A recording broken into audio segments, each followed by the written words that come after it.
Hello, everyone. It is a joyous Friday evening, and welcome to the HCA Presents the Festival Circuit. So, I am your host, KB.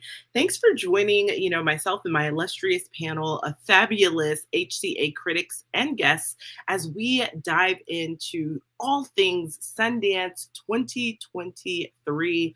What a festival it was. There were some hits, there were some misses, there was everything in between. But before we get into it, I am just going to intro everyone one by one. So I am going to first kick it off with Therese.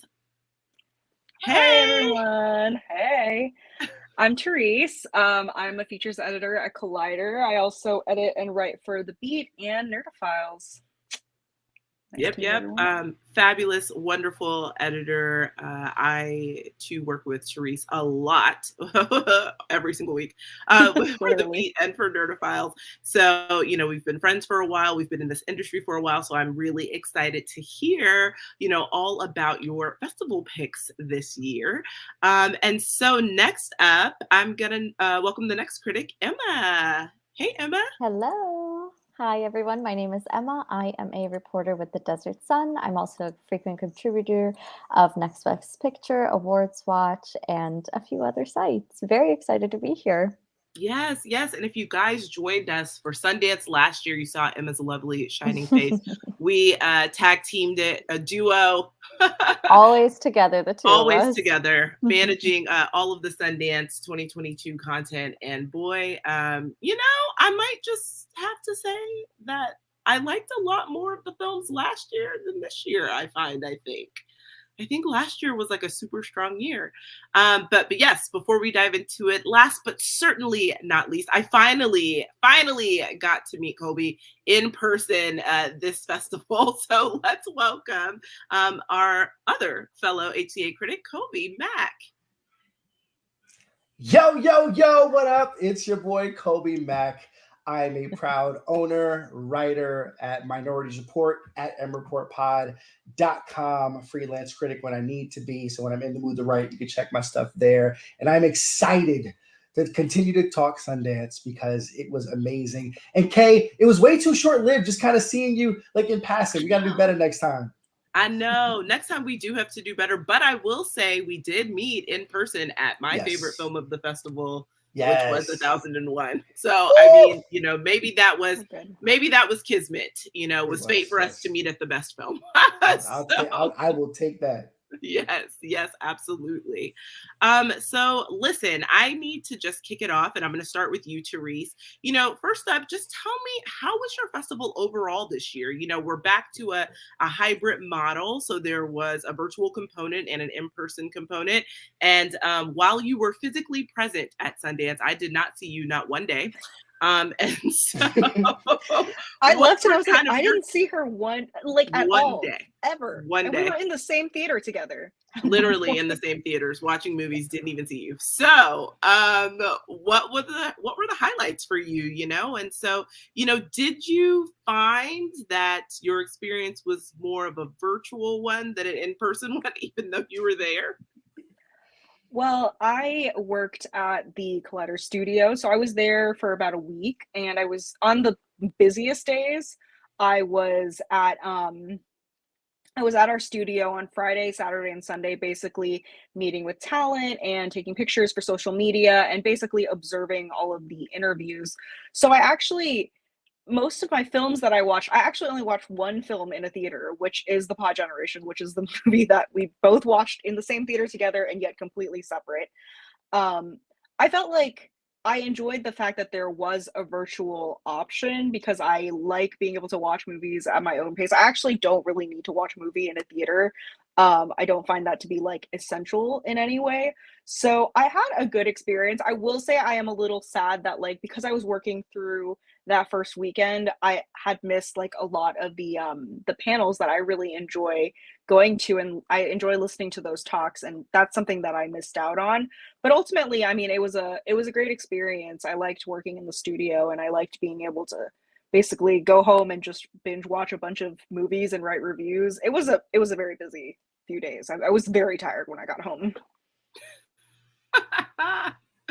Listen, I will say that we were all very tired, but I think to your point, you're right. This was actually one of the few years that I had the opportunity to do a lot of panels, and I moderated a panel at the Black House Foundation between P&G and the Queen Latifah, like Queens Collective, with a bunch of Black women filmmakers. So that was a really great opportunity. But I found myself going to like a lot of panels to support like other friends that were on panels, and also just to see kind of, like really interesting talks. And so I would see movies, see those talks, and then, essentially go home. I mean, I feel like so yeah, we did not have that. Without the virtual component, I would not have been able to see like a bunch of films that I wanted to. So I do appreciate that.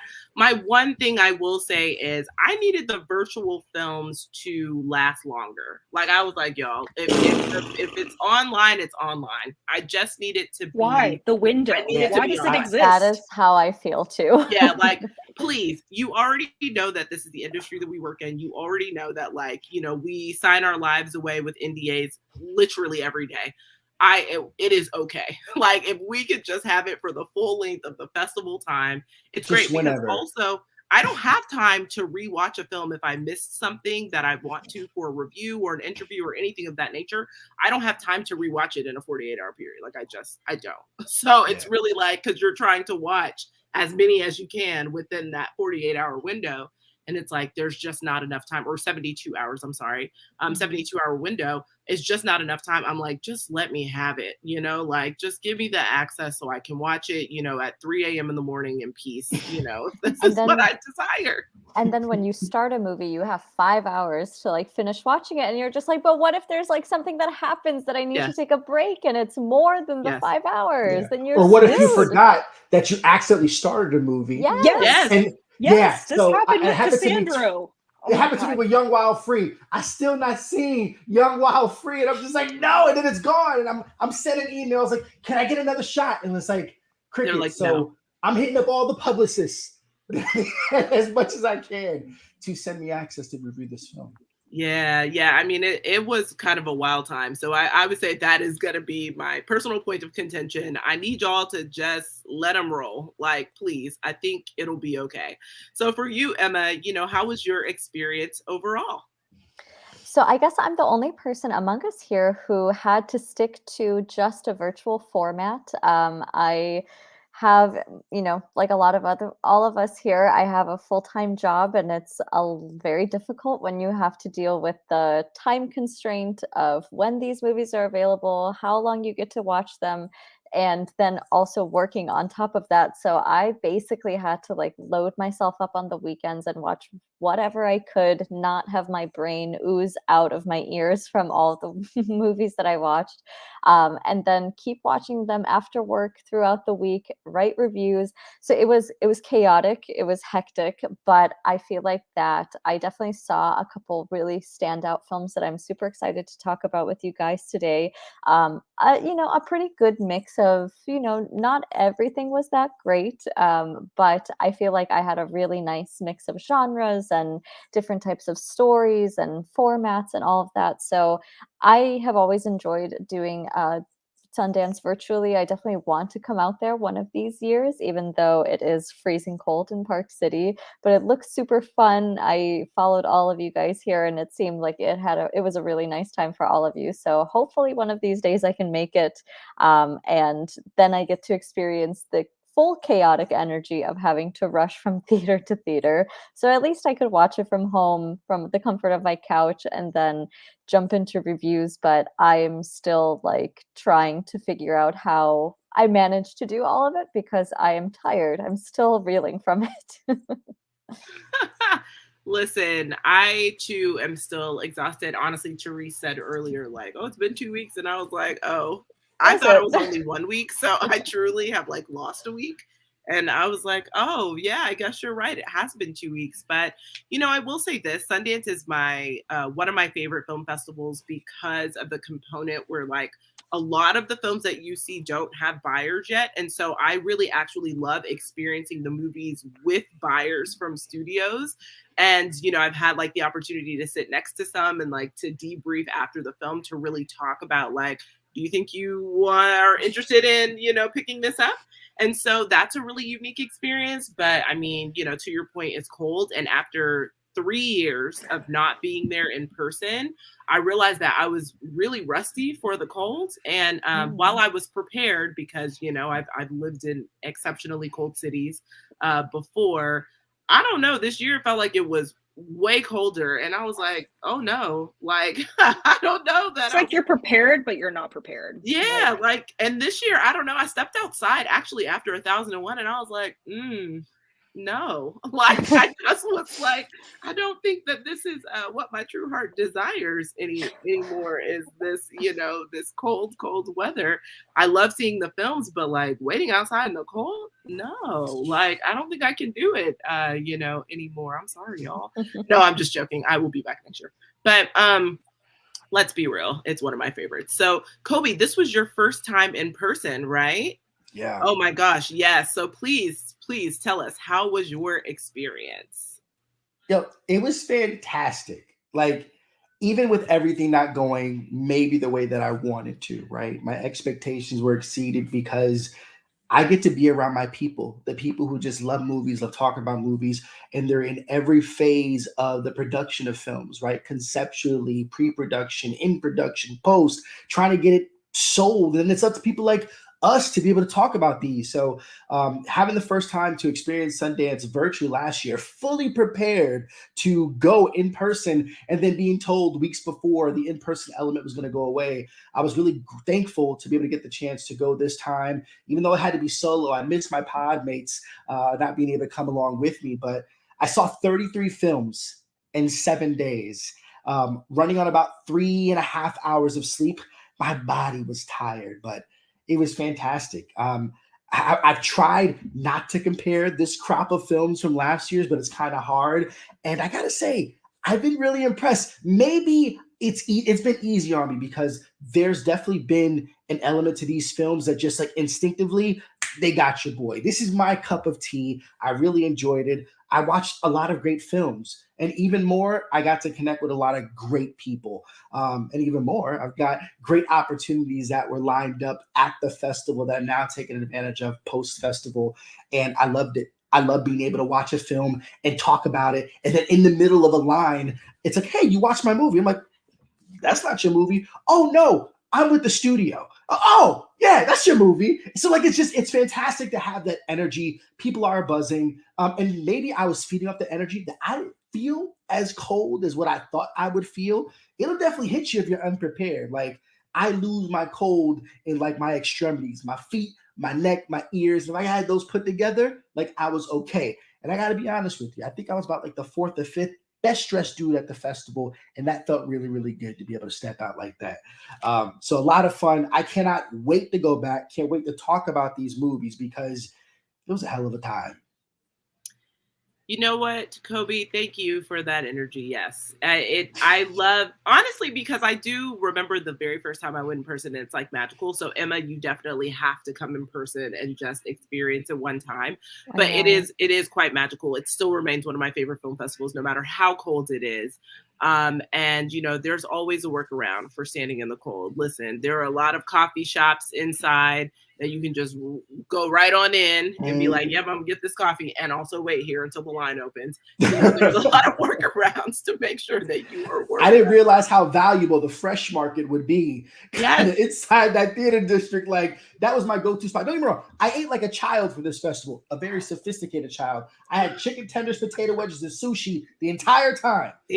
Time. That doesn't sound bad, though. Right? I mean, honestly, this was the first year that I did not step foot in that fresh market. So I do understand. I do, because it's literally your life source.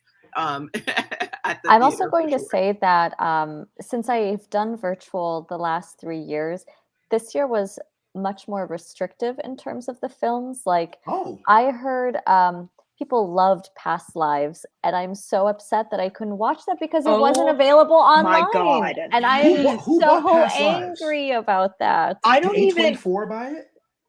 Yes. Yeah, they okay, did. then that's or that's why.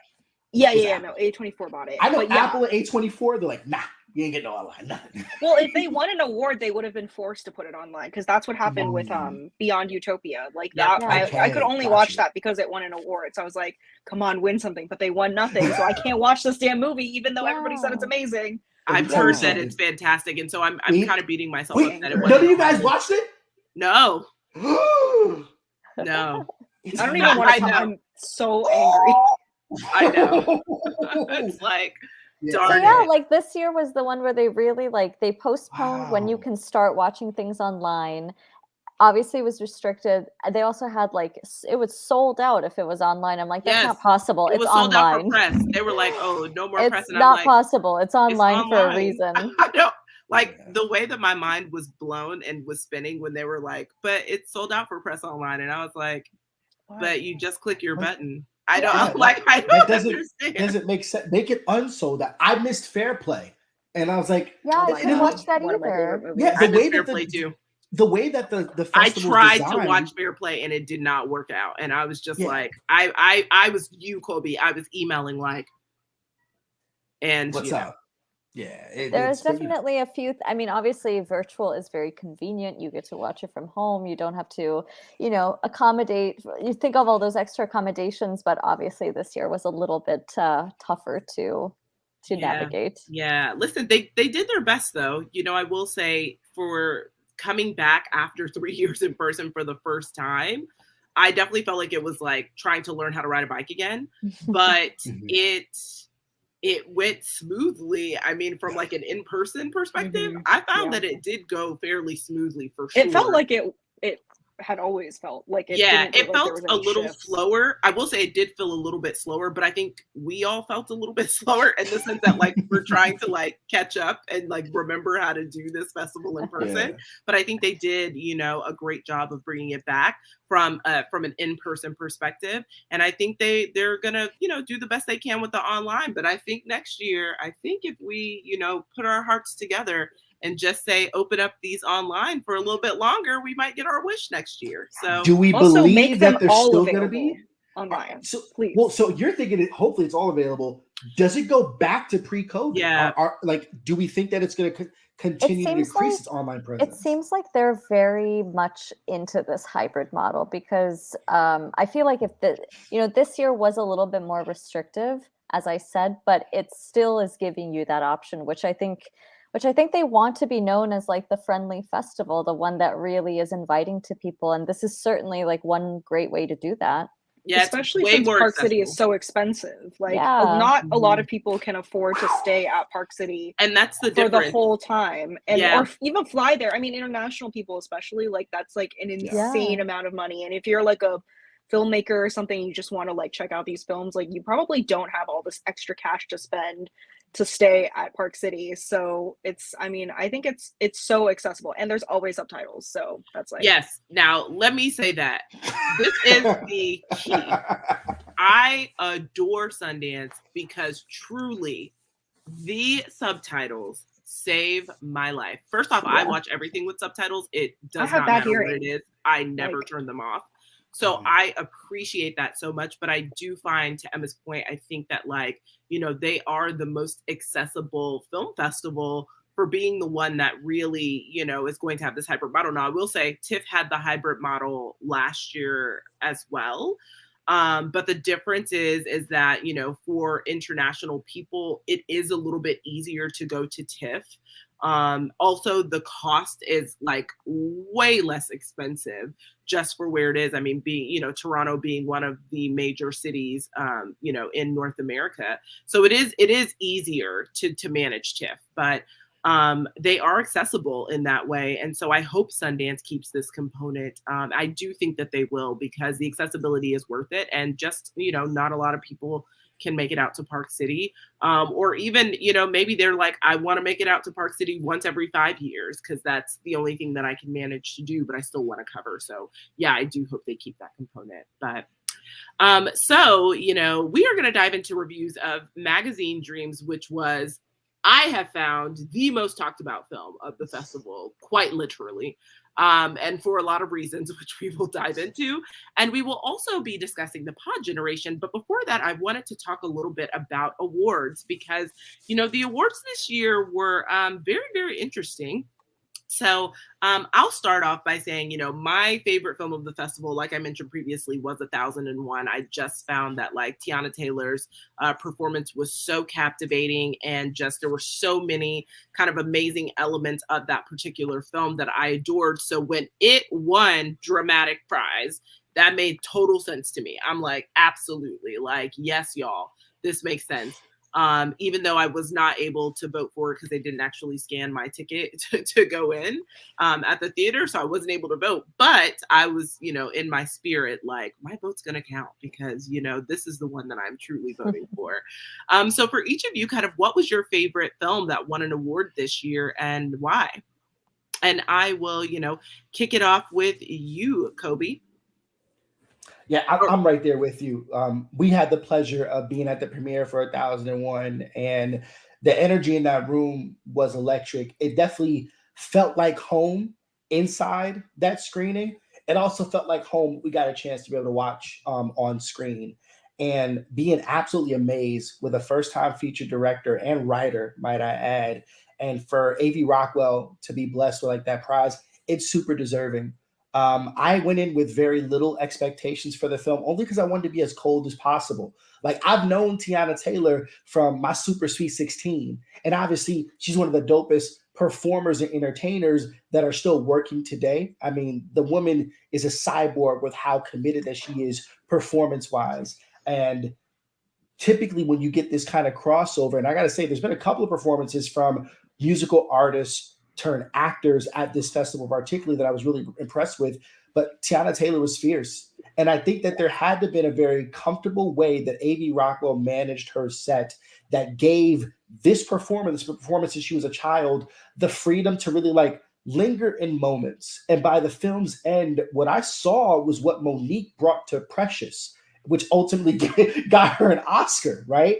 And just seeing Lena Waithe's energy, and I got to be honest with you, I've not always been impressed by Lena's producing talents with regard, but I think she found the right one, and she was very adamant that she wants this film to go all the way. And I mean, Will Catlett, Josiah Cross, I mean, just everybody inside this room. And, one of my heroes in the game that I looked up to, and Carla Renata, got a chance to be able to watch the movie alongside of her. It was a very special screening for me. And like I said, it felt like home as a kid from Yonkers, New York, and seeing the chronologization of this family that I know families like that, particularly with the way that New York is evolved and it's a part of this backdrop of the story. It's this really beautiful drama. Like, I couldn't ask for anything more. So like, shout outs to her. And I can't wait to just see what else she does going forward. I will say, yeah, New York City is definitely an extra character in this film for sure. And one of the biggest characters. And I think that was intentional, on A.V. Rockwell's, that was intentional in her writing. That was intentional in her directing for sure. But I found that for this to be the body of work that Tiana Taylor really poured her soul into, I personally think all of her journeys in life obviously led to this moment, but particularly motherhood. And I think that her being a mother of two young, Black girls, and that experience kind of really helped her draw a lot of emotion, a lot of depth, a lot of layers, a lot of just life experience to this role. And then of course, Tiana is also from New York, she's a New York native.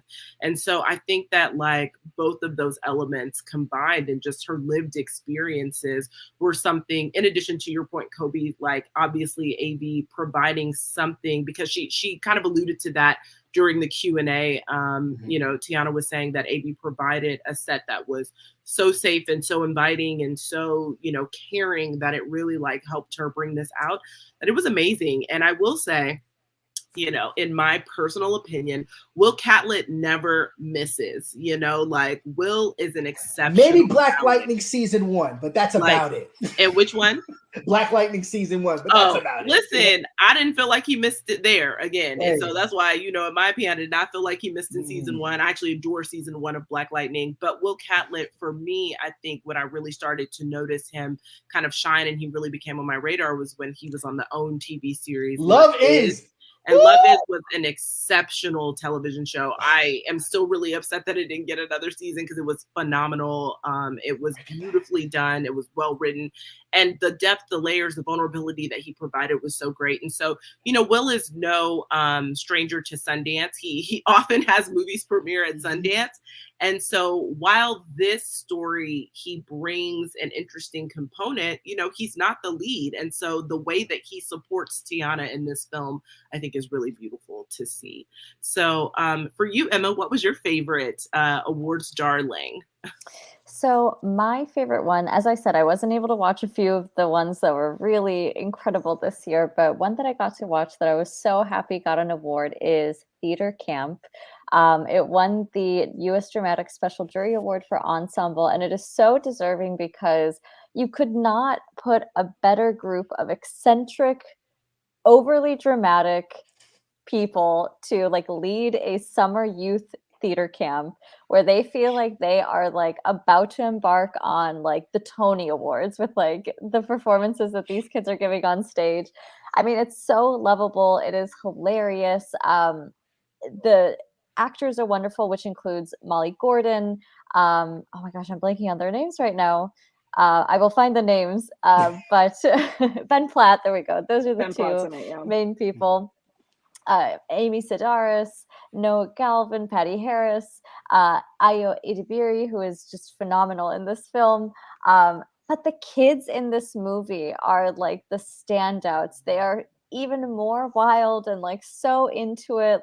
You can tell that the adult energy is rubbing off on them, and they were just told be your most wild, dramatic, eccentric self, and they were I will deliver, and they did deliver. And it was so heartwarming. I was not involved in drama and theater when I was in high school, but I just gravitated toward this because I mean everybody was committed to it and they wanted to have a good time, and that's exactly the end result. And it also was a crazy amazing finale. I don't know if anybody else here got to see it, but there's a phenomenal song, original song at the end that I'm this should be winning the best original song next year.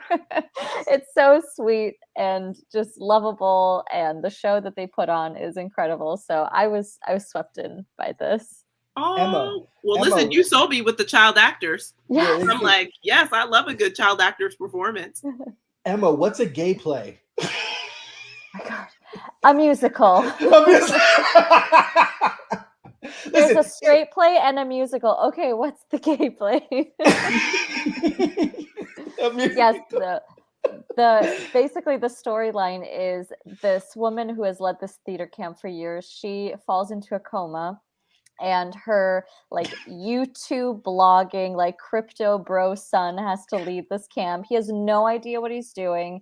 It's also shot in a mockumentary style, and so he is just yeah, what's a straight play, what's a musical, what's a gay play, what's this, what's that, doesn't know a single thing. And so that just adds to the humor. It's really everybody committed to the bit, and when you have a group of people that do that, I feel like anything is possible. I love that you called him a crypto bro. So I speak the facts here. And last but certainly not least, Therese, what was your, kind of awards darling? So I also almost picked 1001, but I had a suspicion that you would, so I didn't pick that one. I loved that movie, though. Tiana Taylor was amazing. We've talked a lot about her, so I will move on. My other choice was the U.S. Dramatic Directing Award, which went to Sing J. Lee for The Accidental Getaway Driver. That movie was, first of all, it was based in Southern California in Bolsa in Little Saigon, and I spent many summers there, so I know that area very, very well, and it felt very familiar. It's about these three convicts who escape from prison, and this is based off of a true story. And they call up this guy who's this 70-year-old Uber driver, and he's also Vietnamese. One of the main characters, one of the convicts, is Vietnamese as well. And they start bonding while this old man is basically their getaway driver, and he has no idea what's happening. He's being held hostage, but he's also forming this father and son bond with this convict as they both talk about their experiences as Vietnamese immigrants. And I just thought it was an amazing performance from both of the leads. One of the leads is called Dustin Nguyen, and then the other guy, I have a hard time remembering his name, but his performance is just so good. And Sing Jae Lee, he's known for his music videos.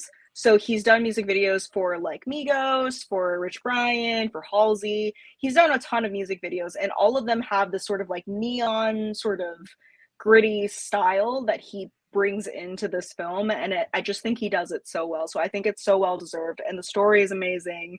It's just, yeah, it's a great film. I really, really enjoyed it.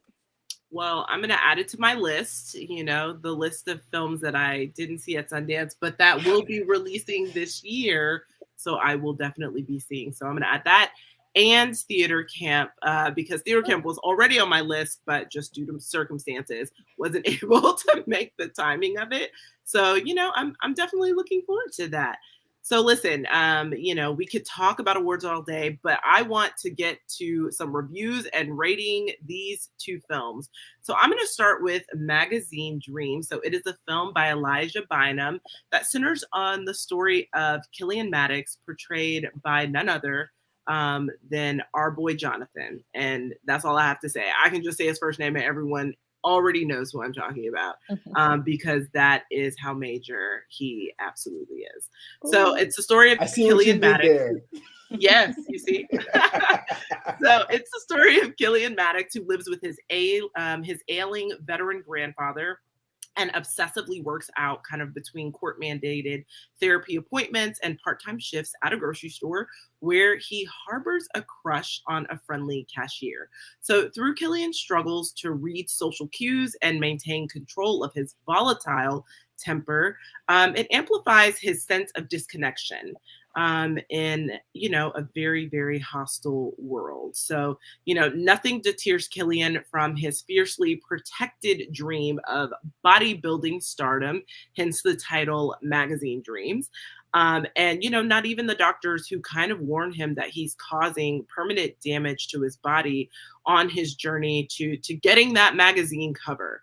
So I will start with you, Colby. Kind of what were your overall thoughts on Magazine Dreams? And did you have any kind of expectations for this film going in? Before critical film analysis, I got my start in the industry being an actor, and that's what drove me to watch movies when I was younger, and of course wanting to be in them when I got older. Jonathan Majors, his involvement alone sold me. I couldn't care what this movie was about, and really outside of just knowing that it was about a man and his pursuit, his dogged pursuit of being on magazines, that's all I knew. What I ended up getting was a film that was shockingly more violent than I ever thought that it would be. And it's interesting. I don't know of a performance that had me more awestruck by how committed and physical conviction that Jonathan displays throughout as Killian Maddox.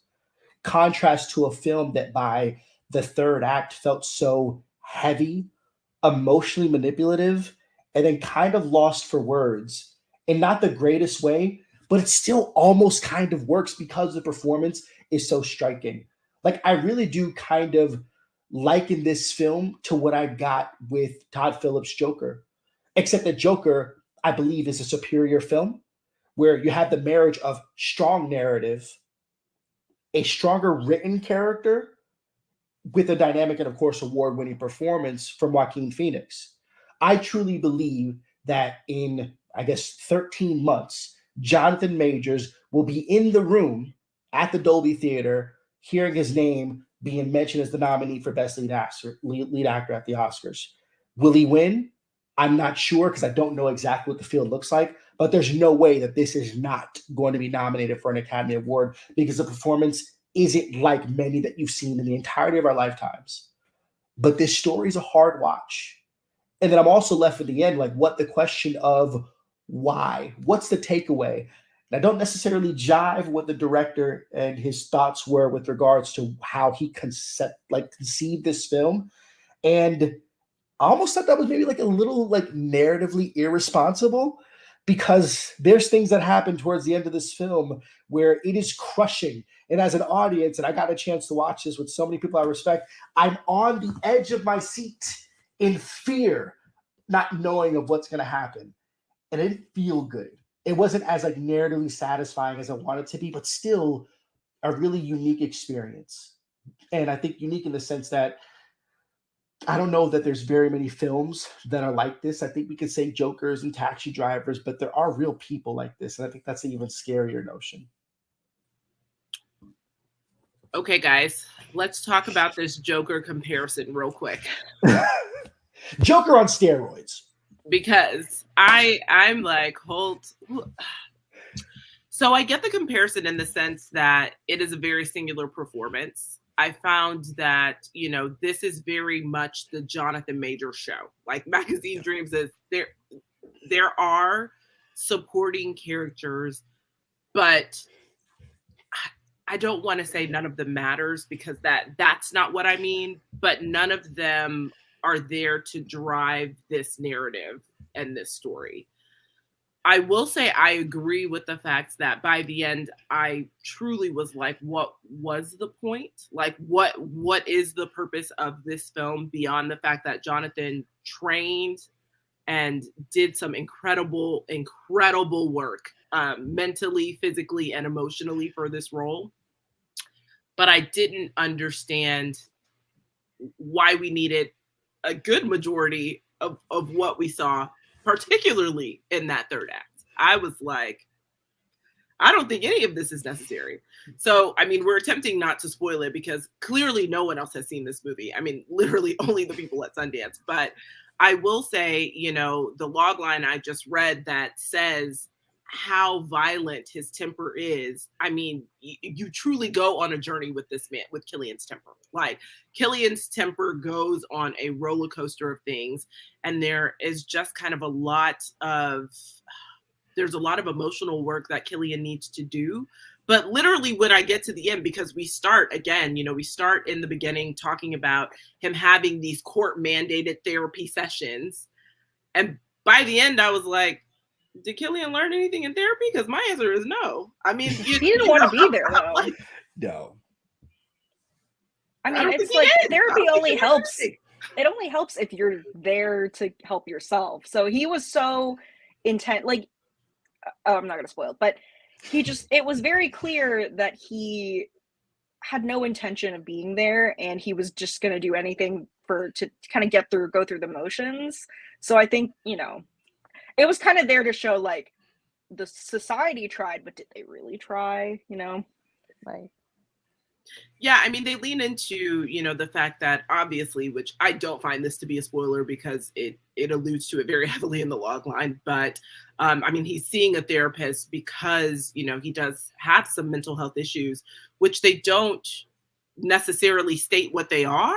Yeah. And I think that for me is actually one of the biggest missing puzzle pieces. Like, I find that, like, I'm not going to say that this would, you know, explain the third act in its entirety, but I do find that, like, we still needed a bit more information because there were a lot of choices and a lot of decisions that, you know, Killian's making that are just, I don't know, it felt very much like he was making them for shock value reasons, but not with any real intent of moving the storyline in any scenario. Like, I was kind of like, okay. Yeah, you can. So that happened. You can tell that there is definitely a lot of deep-rooted trauma that he has experienced in his life, which we learn in him telling a story about what happened with his family. And that kind of gives us one piece of the puzzle. I think for myself, with the whole third act, I just felt like we kept getting like fake outs in terms of like what was the ending, because you would be like, oh, this is okay, it's gonna end now, and it's like, oh no, it keeps going, and then like, oh, it's gonna end, no, and then you're like, oh, wait, no, is it no, it won't go end here. So it just like, I just needed a lot of trimming in that third act, because overall it's almost a 2-hour film, if not 2 hours exactly, and I just felt like I think 15 minutes definitely could have been shaved off to make it probably like definitely much more concise, and I think like really impactful in more ways than none. Emma, you're being generous because, quite frankly, I think we could shave off a smooth 30. Like I was really like, It does kind of feel like a 90-minute film. Like, definitely would have been, I think for me, 90, 100-minute film. Like, that's the perfect range. but you're right about the ending because there were a solid 5 times when I was in that theater, like, oh, okay, and Is then it I was happen? like, no. Yeah. And it's interesting for a film like this that from a structure standpoint, there's an event that this character is pursuing where that should have been the climax, right? And when we get to this event and you're like, oh wow, there's still 40, 50 minutes left in this film, you're like, I don't know what happens. And now I will say this, if the goal of this director was to put you into this very fragile and fractured psychotic state that we're experiencing with Killian, I clap it up to you. We felt it. Everyone at the Eccles Theater felt like truly like gripped because all we could see was pure chaos that was going to ensue. And it was legit 5 times, Kay. Like, oh, this, whatever the worst scenario that can happen, it's about to happen. And what makes it feel contrived is that by the end of the film, while our character has an interchange, it doesn't feel earned. And it doesn't feel authentic to the experience that we had. So it feels narratively irresponsible because, like you mentioned and kind of hinted at earlier, we know that he has court mandated appointments. What's never discussed is that is he diagnosed and on the spectrum? Like, why exactly is this? And the scariest part is there's nothing we can do to stop it. We as society cannot stop that. And if there's not even a willingness to even pose the question of what we can do, and let alone provide an answer, the experience feels wrought. But damn, it's such a good performance. It's a really good supporting performance from Haley Bennett. Like, I love Taylor Page. I'm kind of over Taylor Page as an escort or a stripper, or I want something different.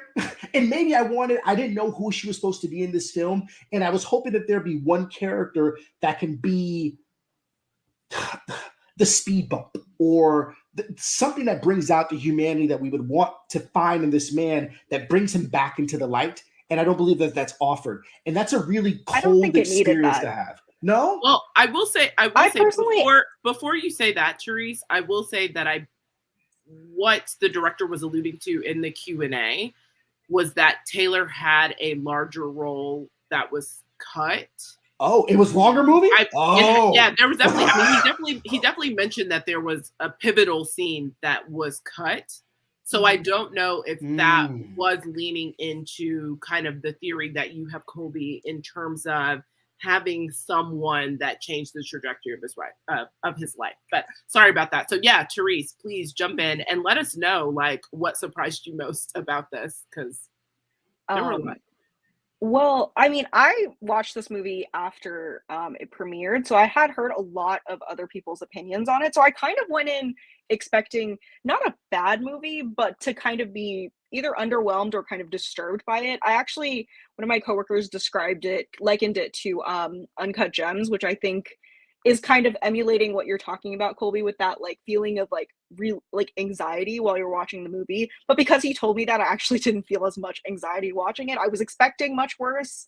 So I actually think I don't think the movie was a great movie in the sense that narratively, yes, I feel like you should have. It's actually, I don't think it's a third act problem. I think it's a first act problem. The exposition just wasn't there. There wasn't enough support for what was going to happen. And I kept waiting for them to explain, like, why did he have to go to therapy? I kept waiting for them to sort of give us more glimpses into his past to sort of I don't even need a diagnosis. I just need sort of an understanding of like, okay, so we can kind of see the path that led him to being the person that he is today. We don't even really, it's not very clear why he wants to be a bodybuilder, which I find to be frustrating. Like, that is what I didn't like about the film. But I don't need films like this to have like a conclusion where somebody is redeemed or even have a glimmer of that. I'm okay with it being sort of a portrait of a man who is like at the brink. And there are some decisions that were made that I actually quite enjoyed. But I don't know. It's hard for me to say whether I I really disliked this movie because the performance was so strong that I was like constantly captivated by Jonathan just being on screen. And there were certain aspects of the story that I was like, okay, I really enjoy the direction we're going in because it's so insane. But maybe I just like feeling uncomfortable when I'm watching movies sometimes. I don't know. I also liken this to the Eminem song Stan, which I think it just has like a very similar plot line in some ways. So yeah. Oh my gosh. Actually, I'm very glad that you said that because it is very much like the movie depiction of Stan now that you say that. But I will say this without spoiling, but the scenario that happens with his bodybuilding icon don't meet your heroes. Very apparent that it was going to happen. Like, it was very obvious. At least to me, it was. It was very obvious that that was the direction they were going to go in. But there was a moment between them where I was like, so I kind of was like, I don't understand why we got here. And so to your point, Therese, I think they telegraphed it though.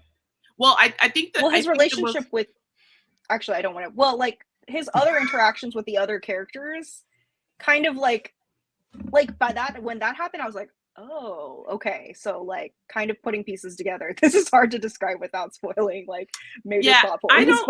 I feel like it was obvious that that was going to occur, but I don't think that there was anything that happened with his interactions with the other characters.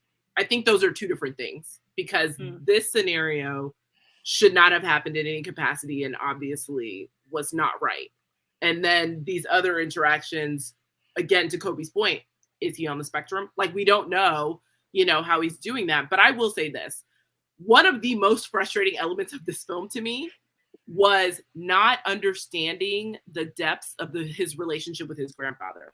Like, I needed to know more about that relationship from the past. Honestly, the entire time I was watching, I was like, are we going to discuss no, actually no. And like, he doesn't question, like, no. Say something, Grandpa. Like, what are your thoughts? I just was like, and to the point where like, when they have their bonding moment, I almost expected the grandpa to be abusive. Cause I was like, well, y'all are not telling me anything. So like, I mean. The grandpa, he has an interesting change where at the beginning of the film, I thought he was an invalid. And then he's clearly not. Like, he's got faculties and he's like, I'm like, oh, so like, he's just there. I think he's just old. Like, he is an older man. So then I think he has some injuries from, he is a veteran. So I think from, and I don't know if that was meant to be a commentary or not. Like I said, I put a lot of the weaknesses in this film in the writing and the direction, but like, this is where a more than solid performance can truly elevate a film experience. And like, I will say this, it's shot really, really well. There's some striking imagery. Particularly like, and it's at the beginning of every film that plays at the festival where they're doing. I always love how sick the Sundance like intros and stuff are, and the music and everything like that, and just like kind of seeing Jonathan Majors sculpted from granite, might I add, right? Yeah, that opening shot. It's like it is so just like it. In the same way that when I saw Joaquin Phoenix transform in the Joker, with Hilder's score in the background in the bathroom, like I see that. And it's really uncanny how much it's uncanny how many similarities there are to it. I don't know how much that like was impressed upon. But it's going to continue to be the film that'll be talked about till this time next year. I will say that opening shot is what sold me. So I mean, I know it started. I was like, okay. I mean, because it is the shot that pretty much everyone saw when they announced that it was going to premiere at Sundance. Mm-hmm. Yeah, and I was like, oh, I'm going to see this. Like, I do not care what this. I scrolled through and I saw his name, and I was like, oh. That was my energy when I saw the photo. I don't care what this film's about. I'm going to see it. And then I was like, okay, obviously I read the log line, but. Prior to just seeing them drop the film, I was like, the photo of it, I was like, Sundance knew exactly what they were doing by just dropping this saying Magazine Dreams premiering at Sundance with this photo of Jonathan Majors. The photo was violating Twitter and Instagram rules when you posted it. Like, that's how provocative it was. They knew what they were doing. So Emma, I want you to just chat a little bit about, kind of, could you have predicted anything in this film? Honestly, like based on the log line, based on what you saw, could you have predicted any single component of this film? And did you find that like it made sense for Killian's overall story arc and his journey, really? Yes, I predicted 15 endings that we got with this film. No, I I always enjoy going in. The best part about doing these film festivals is you do get to see these movies for the first time among other people who have never seen these films, don't know anything about it, and you're in for a wild ride and you're surprised along the way. And that's definitely how I felt about this film. I mean, the only thing that I knew is he was an amateur bodybuilder trying to get on the cover of magazines, and um, certainly did not expect all of the twists and turns that we got. But I would say that, as we spend more time with him, and this is truly an intense portrait of an individual. I hate to say it, but I was kind of like, I guess I can see why we're headed in the directions that we are headed in. Not saying that I was very comfortable seeing somebody have to go in that direction. I mean, it's a tough watch. It's really, really hard to watch this film because of so many heavy themes, and really awkward conversations that he has, and just all these different interactions that are just so, like, I don't even know, like, I would feel so just observing somebody having this conversation, you would just be like, oh, okay, this is a little too much. But yeah, I mean, certainly unpredictable in a number of different ways. um, as we were getting to the end, and as I said, that there were just so many of these different like endings, I guess my mind constantly went to, as Colby said, like the worst possible conclusion. But then again, the film kept surprising me. So what I initially thought might happen didn't, or what I never thought I would see happen kind of did. So I just think that, you know, overall, I feel like that there are definitely a lot of details in this film. I don't know if necessarily all the details are needed, especially because they come at the expense of really understanding more of the home life and the relationship with his grandfather, and just more of his past and struggles with mental health. So I would have enjoyed seeing that a lot more than all of the surprises and twists that came along the way. But as it is right now, obviously a very, very solid performance from Jonathan Majors, and he kept me also on the edge of my seat. I never knew what would come out of his mouth, and every time he said something I was like, oh, okay. It's the way that I'm laughing because you're completely right. Like I was like, I have no idea where this film is going, while I was sitting there. But I will say kudos to Elijah for bringing out this performance in Jonathan, because it is stellar. I do think people will talk about it. I can confidently say I will not see another film like this for the rest of the year. I do not find that I will. But I will say it was a lot. So any final thoughts about this film before we rate it and out of 5 stars, before we get into what this is giving? Any final thoughts about Magazine Dreams? Okay. Yeah. I mean, that's how I feel in my spirit and in my truth. So there's not much to say without spoiling things. So it's just like the general vibe is that we're all like, well, the general vibe is like, I was there, y'all. Like that. Yeah. That's actually the vibe. Like I saw I've seen it. I was there. I experienced it. I come back to the spoiler conversation in several months from now, and we will. It hasn't been purchased yet, has it? It has not. It is not. It's not. So, I mean, it might never. Actually, that's my question.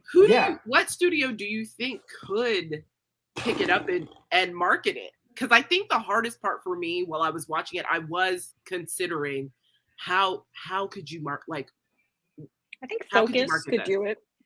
Really? They did. I think they did. Didn't they do? Oh God, what is that movie with Alexander Skarsgård as a Viking? The Northman. The Northman. Mm. I feel like they kind of have. I was like, it's not A24. It's not like, it needs to be somebody who has kind of dealt with a more problematic film. So I don't know. I think it feels like since like Neon. I was just about to say Neon too. Like, I feel like they really pushed the envelope because they did Titan. Is that right? Yeah. And Yes, I'm they just like, did. I mean, With like the once you have car. a That's a movie right. about car relationships, I mean, And a they're not baby. afraid to push the envelope. Yes, you're right, Neon. And I think I had this conversation with a few other critics on the ground, and someone else mentioned Neon too. Yeah, it's just so hard because I do think though, if it's purchased by a studio, there may be a different cut that is released for sure. I think that they will trim that third act. And that's kind of nice, I guess, about like if that's the consensus among critics and that's what their main criticisms are. I feel like a lot of the studios definitely do go back and say, okay, how can we change this up, because that happened with Bardo just this last year. Definitely it had a much longer version at Venice before it hit Netflix and other festivals. And I'm kind of sad though, because I did hear the extended version of Bardo is incredible. But yeah, they definitely, like a lot of people were like, okay, we could trim it. But I did hear that there were some fabulous things in it, and I loved Bardo. But apart from that, I do think that they will have to trim magazine fruits just a little bit. And to Kobe's point, I definitely don't find that Killian Jonathan's character, in my personal opinion, I don't find this to be a redemption film. Like, even in the end, for me, it was just like a different day, not necessarily a full redemption. So out of 5 stars, I'm gonna start, and I will say that I will give this film 3 stars, and those 3 are literally all because of Jonathan's performance. Like, I can't say enough. The work that he does is so incredible. It's so wild. It's so unique. There are not enough adjectives to describe what Jonathan Majors does in this particular role. So I will say 100%, all of the stars are going to that, because, there are just a lot of holes in the story and a lot of kind of unnecessary things. But then, there's even one moment where I was saying to myself, how is he not in jail? I actually asked myself that question. So, because of that, yeah, I'm going to hinge it on his performance, for sure. So, Kobe, what are you rating this film? If it didn't have Jonathan Majors, I'd probably put this at like a 2-star film. But literally, he's that good. I have to give him 2 additional stars. I know, but he's that good. I'm going to give it 4 stars. It's on the lowest 4 stars I can imagine. Not on the lowest you can imagine. Like, what does that even mean? The lowest you could drop it down to 3. The lowest I can imagine is 3. 1. Well, yes. But the lowest in this instance is 3, because you said you were giving it for his performance. I feel like you had the most criticism about I know. Talk about 4 stars. Like honestly, like it's one of the best performances like I've ever seen. It was like I want to rewatch the movie just on that alone, just to be able to study it, because like I would say this, like the first 2 acts are that good. So I don't know how much I'm willing to like discount. Okay, you know what, 3.5. Kobe, now we backpedaling here. To dropping half a star. 4 is the real rating, but 3.5 is the real answer. Final answer. I'm gonna treat this like Millionaire. Okay, Therese, what's your star count? I gotta agree with you. For me, it's 3 stars. And that is really just hinging on Jonathan's performance. I also thought his scene with Haley Bennett, that scene was so painfully uncomfortable. I was like, on one hand, like what she did, what happened, I was like, I felt for him. But then I was like, if I was in that situation, I would be out of Run. The whole menu? No, I need to But run. honestly, it's the way that like she was still even kind to tell the waitress and have them say something versus, she still gave him like a little bit of grace, because she understood, like, here's a human being where she doesn't know who he is, but she still gave him a little bit of grace. Do you think she did that out of the kindness of her heart, or more like, I don't want to face any retaliation from this man at work? I think it was a combination of both. Who knows? We never see her again. That was so because frustrating. she's always on screen. She's hiding from him. Good point. She's filing, like, I mean, if he's too close, she's gonna file a restraining order. Honestly, though, she seemed like a very empathetic person for the short amount of time that we met her. She seemed pretty empathetic. So I personally think, and of course, we can only draw on what we think because we are not sure, nor were we told. And to Kobe's point, we don't see her again. But I like to think that it was a combination of both. Like that, but also I work with you, so I don't want any, type of workplace drama issues. I don't want, to be stalked. I don't want anything to go left. So I think it was like a combination of both because she seemed empathetic, but also like she was very kind to him in a way that not a lot of people that we saw in that movie were. Like, she was very I think she understood like where he was coming from in some ways. Right. So maybe not all the way. Not all the ways at all. But I think she understood that, he was having a hard time. So Emma, what are we rating it? I am also at a 3.5 actually with Colby, because performances, the tension that is like created, the mood and tone and cinematography is really, really carrying this film. So I think those are all the main things that are pushing it. However, yeah, the writing just needed a little bit more working on that. Yep. Shout out to the cinematography. All right. So next up, let's discuss The Pod Generation. These are two very different films. So this film by Sophie Bartz follows a New York City couple, Rachel, played by Amelia Clarke, and Alvi by Chiwetel Ejiofor, that live in a not so distant future where technology provides ever more convenient living.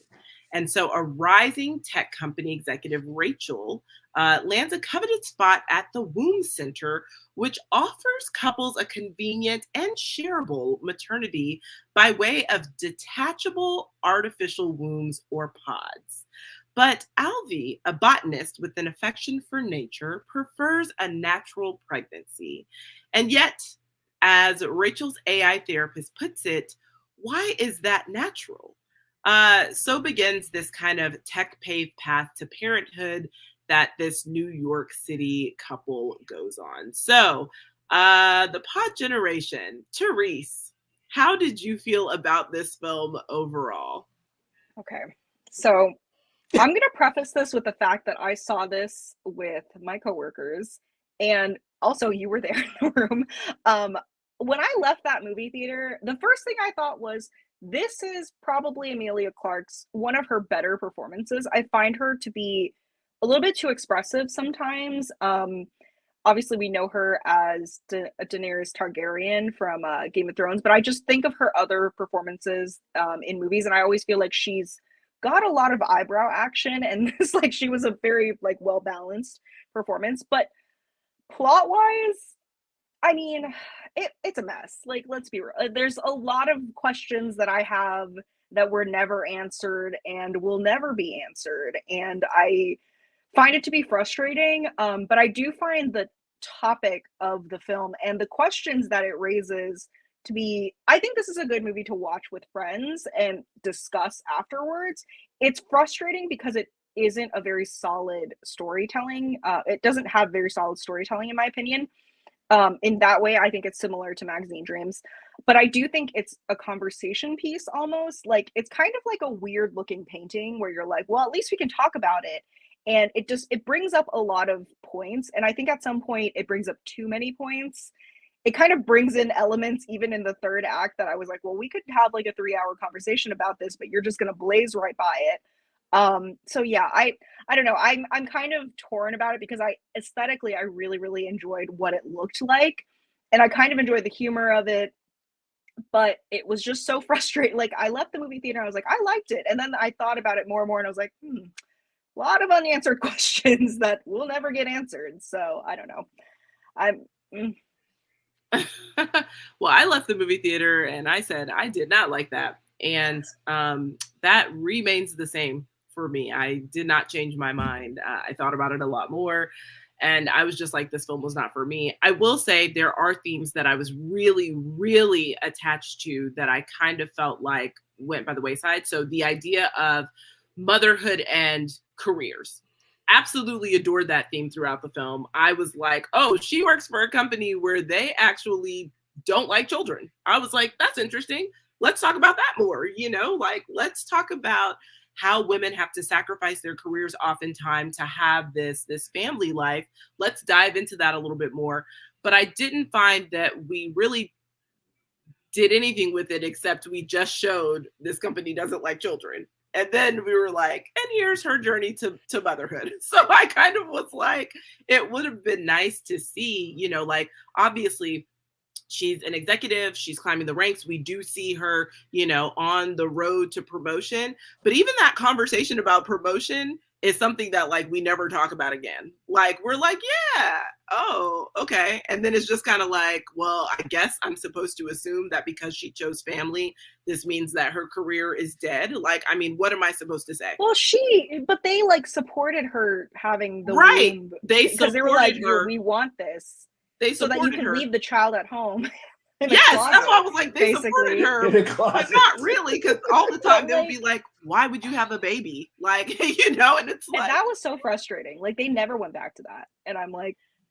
Yeah. And so it's interesting because, I do find, to your point, that this is Emilia Clarke's one of her better performances. I will say that I think that her and Chiwetel were great parenting partners. I don't know that I believed them to be like believable as romantic partners. And that just for me, like, you could see a very clear friendship and a very like loving friendship and a commitment to like building the family that they wanted. But I don't necessarily think that I saw like a lot of romantic components and chemistry from the two of them. But I did see a lot of kind of admirable partnership components.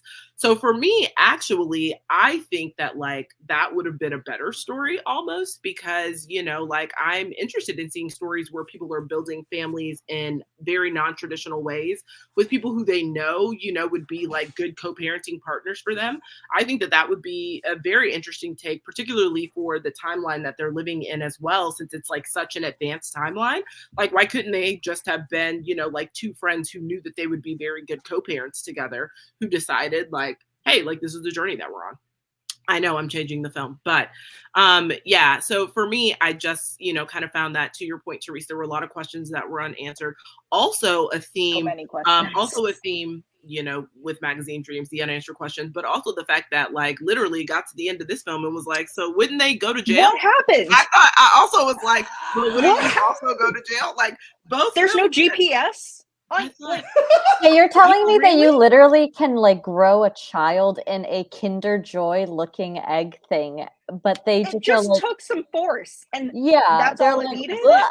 Like, here's a can opener. I can open this thing up, but it's like nobody knows where they are. This like high tech security technology thing does not know where you are. I don't know if you felt this. I thought at the end there was going to be nothing inside of it. I did too, actually. I did. I 100% right. I 100% thought that would have been a very different movie. But I was like, oh wait, this is like a business that's been around for like several years or whatever, so it probably wouldn't have been. But like, whew. I thought there's multiple things. At one point, I definitely thought that they had swapped children on accident. Because I kept thinking to myself, I know that they had like the fail safe where it's like, like your fingerprints. Stuff, yeah. But I don't know. At one point I looked and I was like, there's no way that that's still their kid. I definitely think that they swapped it accidentally, which like from a production standpoint, they like quite literally might have picked up the wrong child, but we were just supposed to believe it was theirs. But I, in my mind, was like, I don't think that they have the right child at one point in this film. And I was like, that would have been a bigger surprise in the ending for me if, this baby is born and they're like, listen, I will say, despite its flaws, there was one scene that I was dying laughing at. Actually, there were two scenes of physical humor. One where he almost drops the egg, when she walks into the door. I was like, I couldn't stop laughing. I was like, this is so stupid, and I just kept laughing as it kept happening. I There will were Also, say serious scenes it was happening, and I funnier. was just tears, laughter. It was funnier than I expected it to be. Like a lot Yes. funnier, actually. also seeing all the men with like these straps and just here's an Right. egg. And you're like, okay, I'm supposed to take that seriously, I suppose. Oh my God. Also, when her coworker, do you guys remember when her coworker essentially was just like, "Oh, I'm not doing that anymore." Like when it came to, I was like, "So are you not doing motherhood anymore?" Like I was so confused about what was happening. I was like, "Did you just say?" She was like, "Yeah." She was like, "What happened to your baby?" And she was like, "Oh, like we just made a decision." And I was like, "What Where decision did the was that?" child go? What? It's like, it's so interesting because they were like topics about like there's so many topics that they brought up that I was like, oh my God, this is a great conversation. And then they never conversated about it. Like Yeah. there was like a money thing, like the womb being so expensive, and like there would be women like, oh my God, I can't wait for like the next child I'll have, like we'll be able to afford that. And I'm just like, okay, so like, are we gonna get into this? Oh no, we're not So gonna I get think into this. Yeah. Okay. what definitely is apparent is that this would make a much better overarching TV series as Yes. opposed to a singular film experience. Because There's too much. there's so many things to discuss, and you feel a little gypped inside of this like hour and 50-minute movie because you want like, oh wow, that's great. Let's explore that. Because like character wise, there's good work that's being done, except I feel like we're just getting like we're playing the hits of what a pregnancy is. And like as a dad, this was a really unique watch for me because one, I've been married, subsequently now divorced, but like I've gone through what it's like to feel divorced from pregnancy. Like they say that a mom becomes a mom the moment that she's pregnant. A dad has become a dad until the baby's born.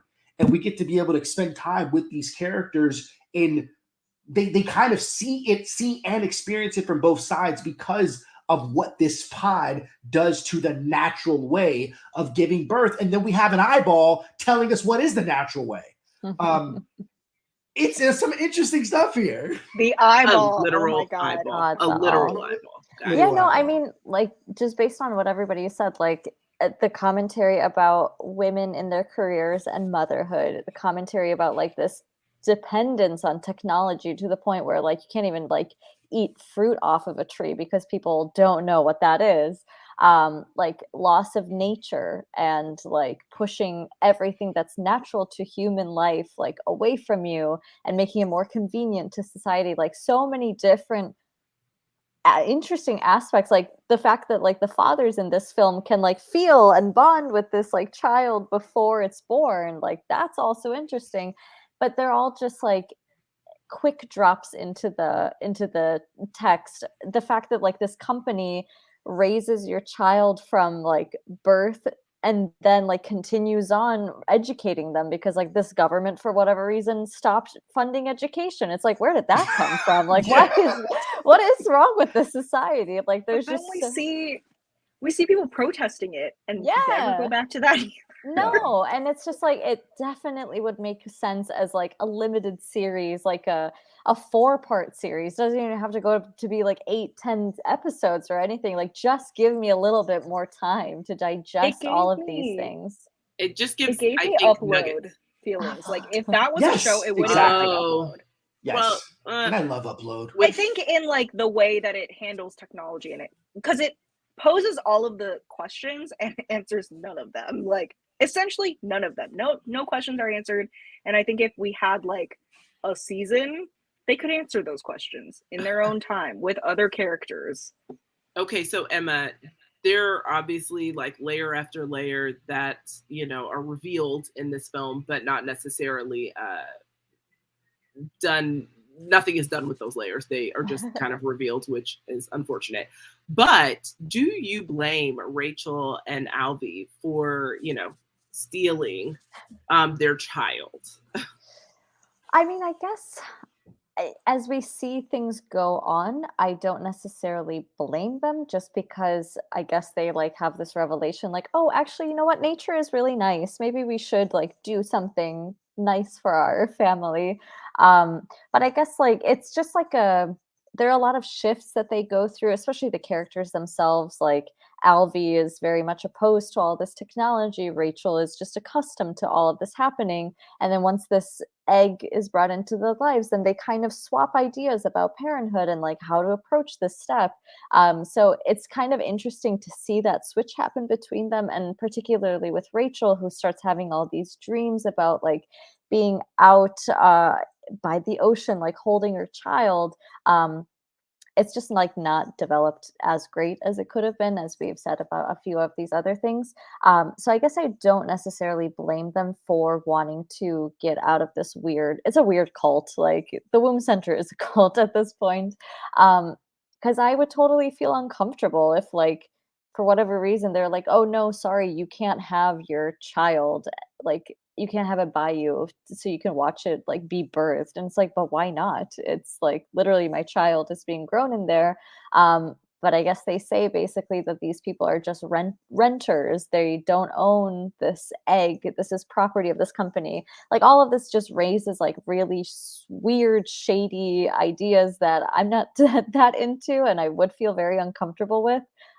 It's just another one of those things where, like, if we had more time to really explore this, to explore the company itself, like, I feel like there's just not enough questions being raised about things going on with this company and this world at the end of the day. But I would probably do it too. Actually, I probably wouldn't even have an egg child, but that's just me. I mean, you bring up a good point. It is very much rent to own. And I was like, what an interesting way to do parenthood. Yeah. But I will say, for as wild as it is, her dreams, honestly, I could have done without. I'm sorry. I know but like those dreams, I knew that she wanted to be a mother. So like I didn't need like these kind of drawn out One too dreams. many. That also felt, and the dreams felt traumatic almost. And I was like, oh.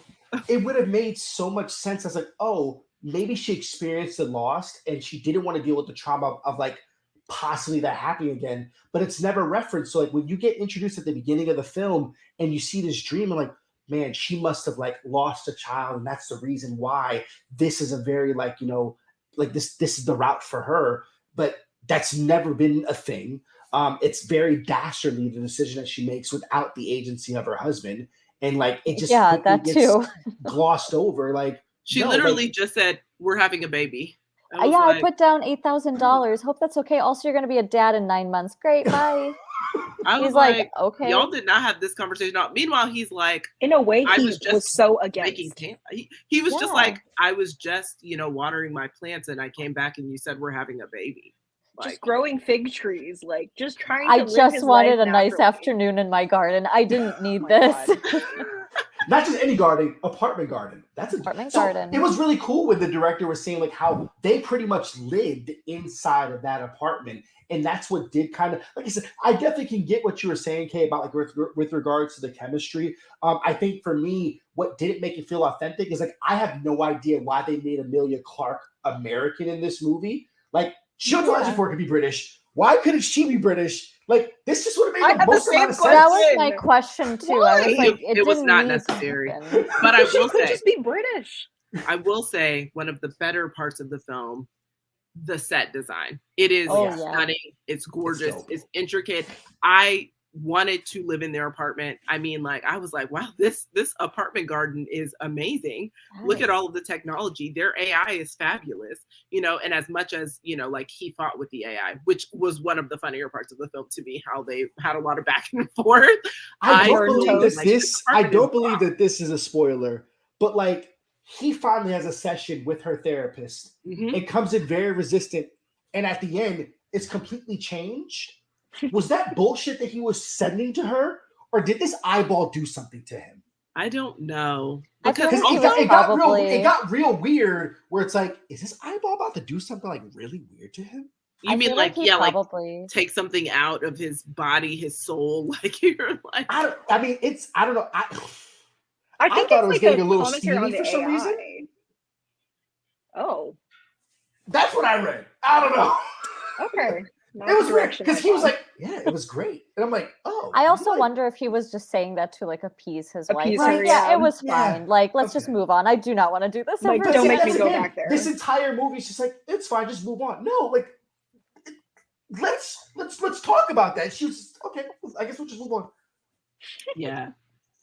I think that, you know, I think that Sophie brings up a lot of interesting points in this film, but doesn't quite stick the landing for me. So let's just get into the ratings because, listen, we've talked about what worked in the script and what didn't. We've talked about, you know, these performances, which again, this is what Amelia's one of her better ones, in my opinion. I mean, she did what needed to be done. And also, she is a very hilarious person. So I think that, like, seeing her in this like some of these one-liners are so funny. Like I truly was dying laughing, but also still was like, what was the point of this film? So like, you know, like I definitely laughed and, you know, great, but also I definitely understand the complexities of technology and how we're moving towards that at a very rapid pace, but really not as rapid as I assumed when I was younger, because I definitely thought we would be the Jetsons by now. But it's still kind of like we're somewhere in between. We're not quite there yet. And I understand how harmful it can be. But also, it's just like I found that this film had 8 balls in the air at one time, and none settled to the ground. Like not a single ball settled. So out of 5 stars, you know, I'm gonna be honest. I think I'm gonna give it 2.5, and that's mostly because I had way more questions in this film than Magazine Dreams, like way more. And I think it was just because I was like, there are a lot of concepts here that I'm really digging, that I really enjoy. There are a lot of jokes that I really enjoy. The physical aspects of this are wild, but I just found it to be a bit too long. These dreams, I was like, y'all, let's cut half of these. And, you know, like their attention to nature and their, you know, kind of, I enjoyed that part, but by the time we got to the end, literally it just ends. I also was like, what? Like the ending is so abrupt that I felt like I didn't have any answers I needed, but the film was too long. So why did this happen? Like, that's why, like, by the time I got to the end, I was like, not y'all could have shaved 15 minutes off, but I still don't know what happened. And why did we end this way? So, yes, I think I'm going to have to give it a 2.5, y'all. So Therese, what about you? Okay. So, I mean, this is going to be a very big pendulum swift, but I think 3.5 stars.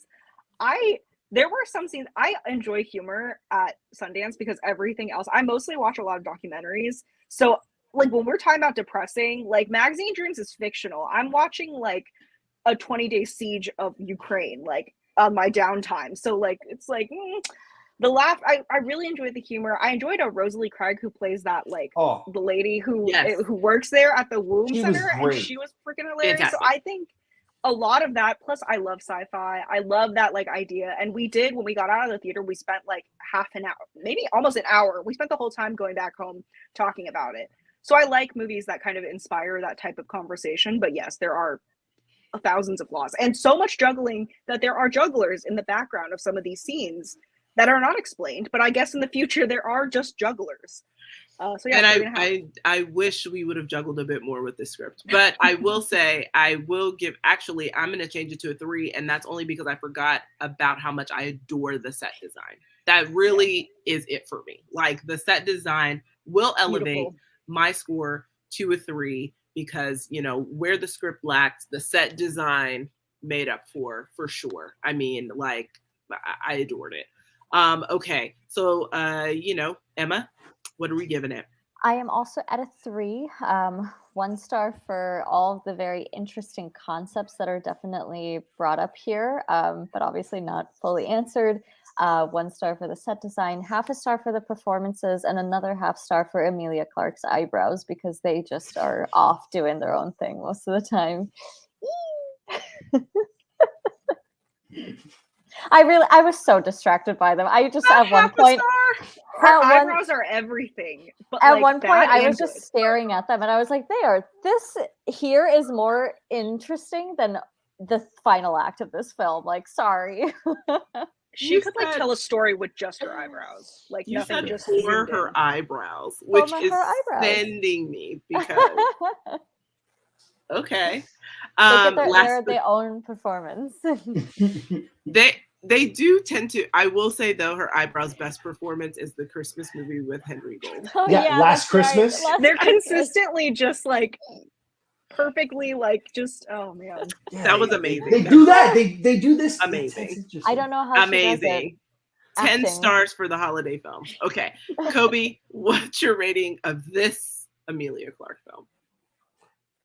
I'm a little biased because when I'm sitting down at the Eccles Theater and I'm taking photos and stuff like that, I got a really good seat. And do you know who is sitting directly in front of me?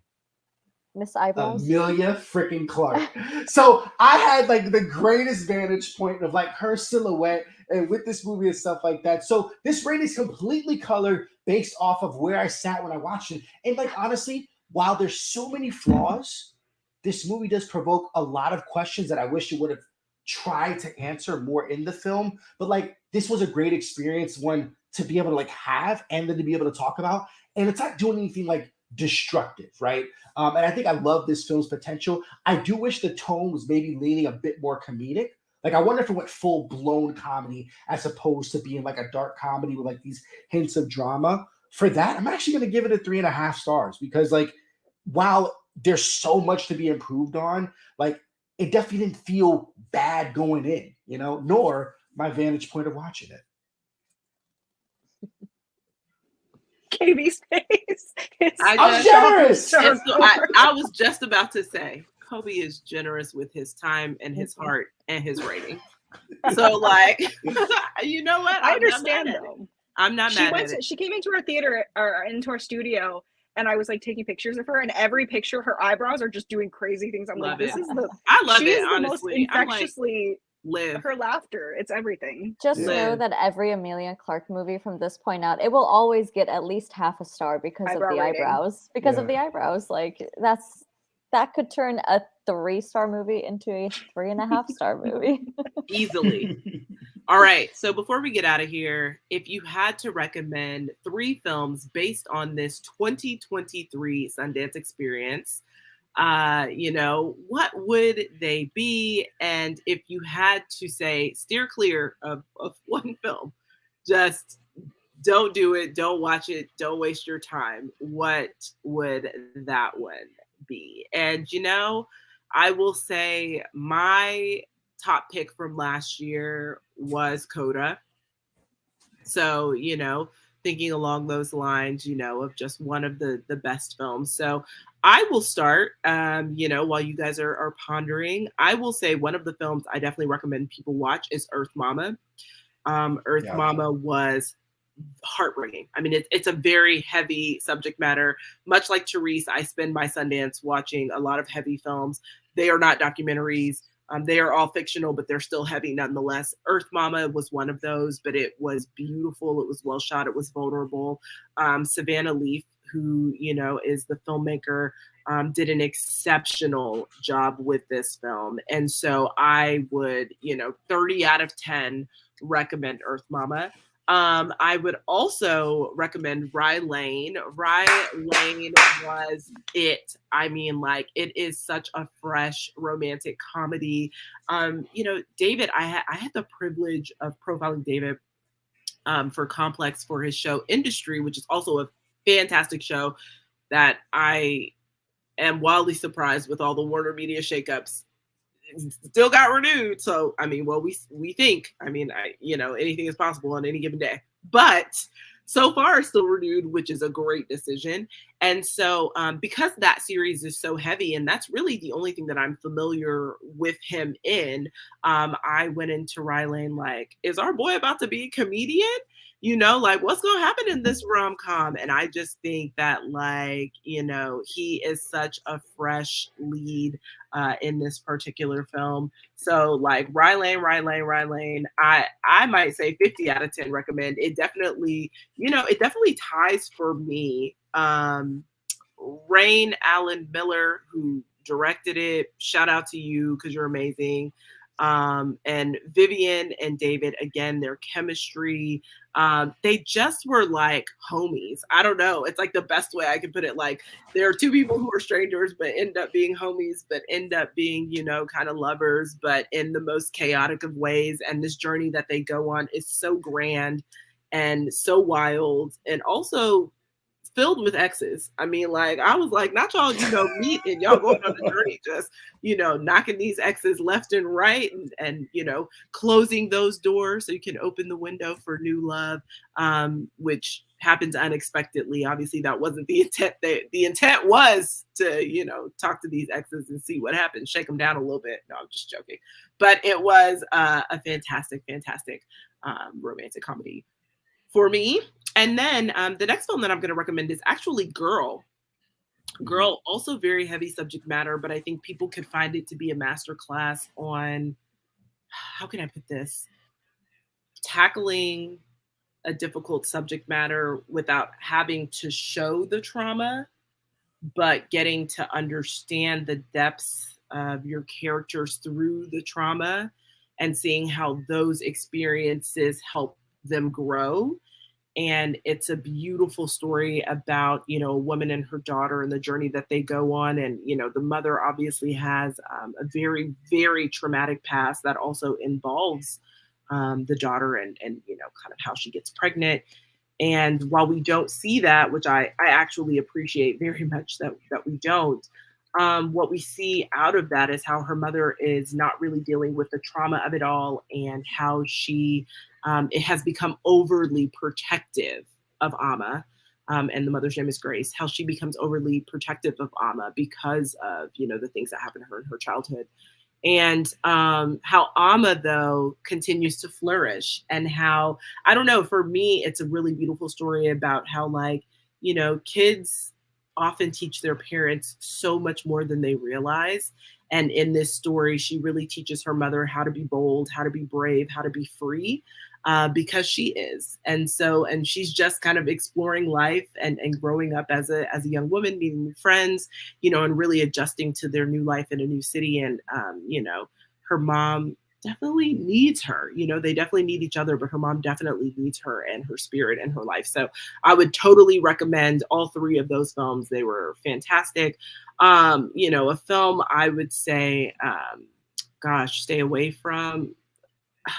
That's hard to say, because I didn't have one that I absolutely hated, but I did have one that I had way more questions than any other film that I saw.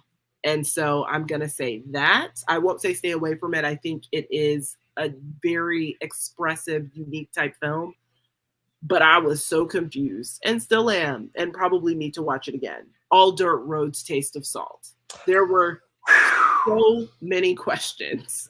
So I'm not going to say stay away from it, because I actually think people should watch it because of the experimental style and the way she fuses. It's like a multi-generational kind of non-linear. Yeah, like super non-linear. Like I don't know, like and I mean picture show literally as a picture show, because it truly kind of makes me think of when cinema first began and we're literally just using pictures and stills and moments, and this sounds like not a lot of narrative. There's not a lot of narrative at all. So you have to draw your own opinions. But when I tell you, my girl knows how that team knows how to light black bodies. When I say that it is stunning, it is the most beautiful. Like, I was like, this is stunning. Like, it's gorgeous. The shots are stunning. But what happened, I cannot tell you. So I think that I can tell you some things that I theorize, but I can't say for sure that I'm correct, which is why I would need another watch. So I won't say don't watch it, but I will say when you go in with an open mind, and you may need to watch it a couple of times, because I don't know. I don't know. There's so many questions, and I do feel like I probably have to watch it a few times. So those are my picks. Emma, how about you? What are the three you say yay, and the one that you say cautiously or absolutely skip it? Well, I won't mention it here, but I did talk about Theater Camp, which I definitely think people should watch. But this is another film that won an award. It won the let me find it right here. It won the World Cinema Dramatic Grand Jury Prize, and it is Scrapper by Charlotte Regan. I did not like. I just kind of went. It was so cute. It was so cute. Lola Campbell makes her like film debut in this film, and like she is just like a total badass, like independent Pinch her 12-year-old cheeks. girl. Yes, like she's taking care of herself. Unfortunately, because her mother passed away. But her estranged dad, played by Harris Dickinson, just shows up randomly one day, and there is definitely a lot of tension and like confusion about all of this. They don't really know each other whatsoever, so it's kind of, I will say it's a story that we've kind of seen before, definitely, but I just feel like it is amplified because of these two really wonderful performances. Harris Dickinson, I think he's been doing a lot of great work recently, and he just continues to charm my pants off in this film. And there are a lot of really unique flourishes too with the narrative and the way that Charlotte Reagan tries to tell this story. So I was really, really blown away by it. I thought it was super sweet. Definitely recommend that. I watched Still, a Michael J. Fox movie, and I thought that was so creatively done. A lot of documentaries, sometimes you have like a wealth of archival footage from like their home lives and from when they were growing up. Obviously, with him as an actor, he has a lot of films, TV shows that you can pull from, but they do a really great job of like recreating a lot of scenes from his life and early childhood. And he is as charming, as funny as he was in all of these other films and TV shows that we know about him from. And I feel like ever since he came out with his Parkinson's diagnosis, I think that has kind of more so overshadowed his narrative. But this film really allows him to just show us that he is still the same charming, amazing guy that we know him from the 90s and 80s. So I was so glad that I got to catch that. And then this movie was one that I feel like it definitely needed a little bit of work with its story, especially a crazy direction that it goes in the third act, which I did not hate, but again, it just needed a little bit more working. It is Eileen. It stars Thomasin McKenzie and Anne Hathaway, and honestly watch it because Anne Hathaway gives like such a seductive, sultry, cool performance in this film. I mean, she's like a blonde bombshell. Like you cannot take your eyes off of her. And there is definitely a like jaw-dropping moment that involves their two characters toward the end, which I totally did not expect to see coming. So I cannot wait to hear what other people think about that film, because it definitely was like, wow, okay, we went there. I did not see that. For the movie that I would say kind of proceed with caution with, it is Run Rabbit Run, and it's an interesting film. Yeah, it's an interesting film. So bad. Because like just watch the Babadook. Yeah, exactly. It reminded me so much of the Babadook. Like I wrote that literally in my review. Like everybody did. Yes. That is definitely fair, but the performance is what like I connected with. I mean, I love Sarah Snook, but like that plot. Oh my so gosh. Yeah. I enjoyed it because the performance, but hey, I get it. I get you. Listen, Emma, this is your pick.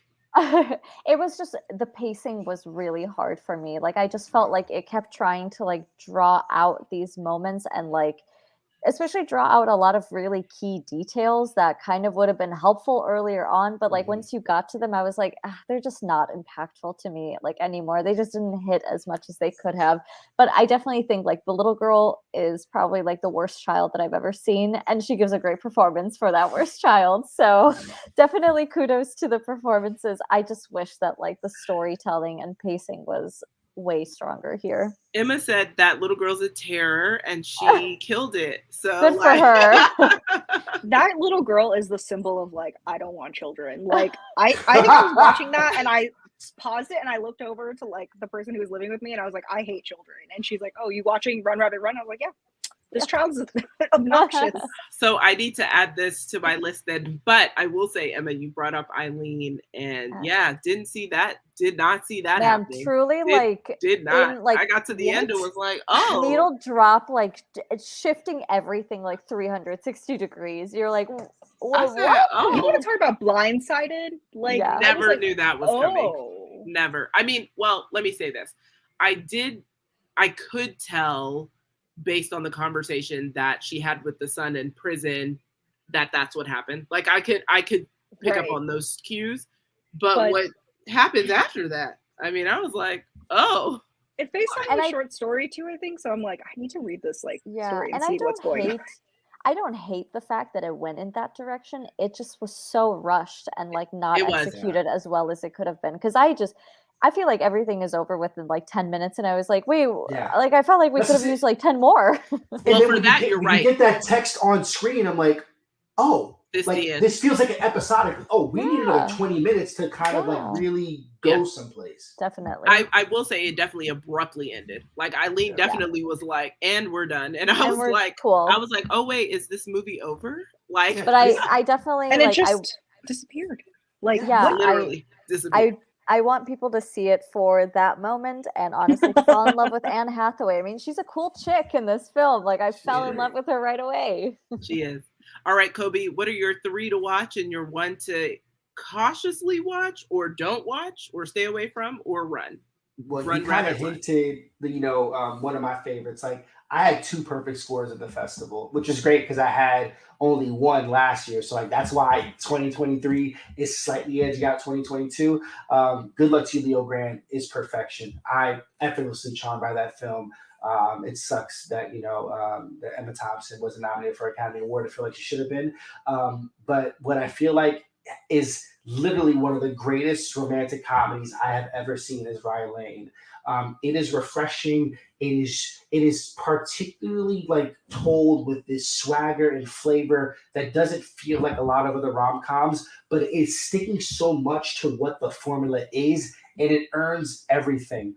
The fisheye lens, the production design, the costume, it all works. The score by Quez, him as a composer, like gives this movie such a distinctive style, and it's also one of the funniest movies of the entire festival. Like inside of the Park Avenue Theater, like everybody was just cutting up. It was that funny at the P&I screening, and I won't forget it. Like I loved every moment of it. It felt great to be able to watch, and like it's a movie that I will constantly watch over and over again. What would be essentially like my 1B and my second like perfect film that sadly you ladies didn't get a chance to watch was Past Lives. Like Celine Song, another first-time feature director. Like I am big on romance films, dramas, serendipitous stories. I've loved love since I was a kid. And the devastation that you experience with these characters who have this unique love, not one that we're familiar with so much on screen from the time that they're children to college age to like well in their mid-30s. As a man that's gone through, I see myself in all 3 of these characters. And I love the fact that uniquely at Sundance this year, we have films that are not in the English language, but also blended with the English language, where I thought I was speaking the non-English language because it just kind of went so seamlessly. Like Jamal Jaya did that, this film did that, and it's perfection. Like it is, oh my God, Greta Lee is great, and I love it. I cannot recommend it enough. I'm glad that it got purchased, and can't wait for you guys to see it. We can try to jump back on it because it is absolutely beautiful. My third film is a film that means a lot to me because like I wouldn't be where I am today if it wasn't for a teacher that just like decided to like give an F about me. And it's Radical. Eugenio Derbez. It was the first film I watched at the festival, and I was floored by how absolutely amazing and well composed this non-English language film was. I think the beautiful thing about it is universal. I grew up on films like Stand By Me, Lean on Me, and Stand and Deliver, and Dangerous Minds, and they don't make teacher features like they used to. And the fact that we have a teacher that chose to go to one of the most underperforming schools in the entirety of the city of Mexico because he was inspired by a YouTube video and completely changed the lives of not only himself, but these kids that just honestly are counted out. There's like statistics that just say, you know what, at 6th grade, they just don't care. And like he finds like this unique diamond in the absolute rough. Like he finds a treasure in a young girl who literally lives at a dump. And it's so beautifully told. And I love the fact that even though it's this teacher story, there's such a balance to the narrative where I uniquely am a part of every one of these strong ensemble of characters. And these kids, Lupe and Nico, like it is fantastic how great of a movie this is. Like, it was such a great start to the festival. Like, I was completely won over. And then I recognized why things play at the end of the festival that I didn't get used to. So there's a tie for me. It's Infinity Pool and Bad Behavior for weirdly, like, interesting reasons. I've never seen a Brandon Cronenberg film. Mm. I don't know if I want to watch Possessor. It's the only midnight screening I made it to. My body was spent. It was cool to be in the same room as Mia Goth and Alexander Skarsgård. Like, the energy was palpable. What I watched on screen, I still right now don't know what I was supposed to take away. Like, I get the rich whole people suck. Rich. That's what you get. Okay, I need a bit more than that. There were some images that I'm just like, I can live without that. But you know what? There's a lot of people that this is their cup of tea. It may not just be for me. But Bad Behavior, I don't get it. I don't know what I'm supposed to take away from that film. I think this film believes bad things about that one. Yeah, I think this film believes that it's way more impressive than it is, and that just doesn't sit well with me. Okay. I did not get a chance to see Bad Behavior. Did you, Emma?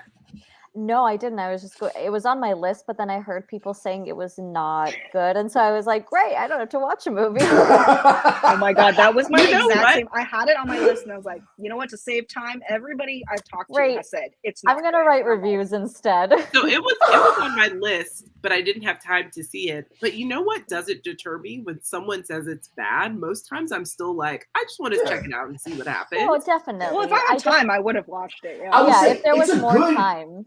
It's a good Jennifer Connelly performance. It's just like there's something about like this dual narrative that just feels, I don't know, it's not composed well. Okay. Well, listen, I'm not gonna argue with that, mostly because I haven't seen it, but also, I mean, like, if you feel like don't waste your time, then don't waste your time. So listen, before we get out of here, I just want to thank you all so much for taking the time to dive into all of these fabulous films. You know, we talked about a lot. And a lot of good films, a lot of bad films, a lot of in-between films, a lot of films that we don't understand. I think my word for this year was confusion. maybe that's the theme for this year. I walked Maybe, out. do you want to hear my 3 films? Or? Oh my God, Teresa, I'm so sorry. It's so bad. I thought you said your 3 films. Absolutely, I want to hear your 3 faves and the one that you're like, nah, or nah. I don't know. There are a lot of emotions. It's hard. Yeah, so I have my 3. We kind of talked about, I don't know if we talked about it on camera, but Fair Play, absolutely amazing. Phoebe Dynevor. I posted this earlier, but I'm so glad she's done with Bridgerton because she can do so much more. And she is finally free from that show. Absolutely. Her, Alden Ehrenreich, it's just, first of all, the opening scene of that movie, nothing will ever top it. Nothing. Damn. Because it is so... I mean, as a woman, when I was watching that, I was dying, and also, like, this is everything. Yeah, just like a cutthroat performance. I love, like, I don't know if it's defined as an erotic thriller, but it feels like an erotic thriller for me in some way. But yeah, fantastic performances. Now Colby is interested. I'm very. I mean, it's not as this erotic. This coming to Netflix. Netflix bought it, so it needs to hurry up and get there soon. Yeah, I think a lot of people will like it. Very good performances in that, and very, very sharp storytelling. You know, we had a lot of talks about bad storytelling, very good storytelling in this one. Okay. And then I have Polite Society, which is just witty and funny, and just like 2 sisters who are both creatives. It goes into like the most insane place, but kind of like justifies itself for going to that insane place. I love Ritu Arya. I love her in Umbrella Academy. She's such a joy in this movie. And the young actress Priya Kansara, she is a star. She's so sassy, and I want to see her in so many other things. I can't wait to see her in something else. Along with I can't wait to get more from the writer and the director, Nita Manzoor. Just such a fun film. I love watching comedies at Sundance because everything is so heavy that like when I watch something funny, I'm like, oh, thank God. Yeah, and then another sad film, which also like I feel like this festival we've had a lot of like parallels of like stories that feel like they could be like double features. And I feel like Fairyland, I don't know if anybody saw that one. Fairyland and Scrapper could be double features, in that it's like fathers who are kind of shitty at being fathers raising daughters who are probably better at being the parent. But Fairyland is not like a comedy. It's set during the AIDS crisis, and it's about this man who basically, he's gay and he has to raise his daughter after his wife dies. And it has Amelia Jones in it, who of course we know from Coda, and it has Scoot McNairy as the dad. And there is one scene, I shamefully watched this in a airport, and I started crying so loud in the airport I had to like find another place to hide to watch it because people were giving me like eyes. So yeah, emotionally devastating is how I would describe it, but it's totally worth it. It's absolutely like, I wasn't gonna watch it, but then I had some extra time and it was totally worth it. So yeah. And I would also shout out Deep Rising, which is a documentary about deep ocean mining that is quite eye-opening. It's kind of makes me think about, okay, electric cars. I don't know how I feel about them anymore, given how batteries are created. It's actually like the new oil, I would say, in my opinion. Wow. So yeah, it's going to be on Netflix, I think, or it's already been bought, so you'll be able to watch it. But the movie I would avoid and made me actually kind of angry when I watched it is this documentary, and it's called Kim's Video, and it was in the next category. And I normally like things about that. Oh no. I normally like things in the next category because I feel like they like kind of push the boundary. I'm pretty sure it was in the next category. Mm-hmm. But this one was so infuriating. I've never seen a documentarian take a subject and make it all about him. This is about this like video rental store in New York that closed down. And there's this like insanely elaborate story. This guy opened it and he would go to his film festivals actually and buy like films off of people who didn't get their films bought, and he would rent them out in New York at this like video shop. So people would be able to watch things that like never got distributed. He got like raided by the FBI. He gave his collection to like some random city in Italy, and the mob got involved. But you know what? We spent too much time talking like with this documentarian talking about his history with film. And he would name drop stuff like Citizen Kane. He would talk about Godard. And I'm like, I don't care about you. This is about this story. So I'm feeling rage right now just talking about it. It was so, I want another documentary about this subject because I feel like I learned nothing about it. Like I want to know more. So I would avoid that one. Like, oh my gosh. Therese, first off, I'm so sorry. I could have sworn that you gone first, but also it is 10 o'clock at night. Okay. So I could have said the world. I apologize. And thank you for sharing those lovely, lovely films. And also, I actually do have one that is a firm no, and that is Landscape with Invisible Hand. So I would like to say, could that be a double feature with the Pod Generation?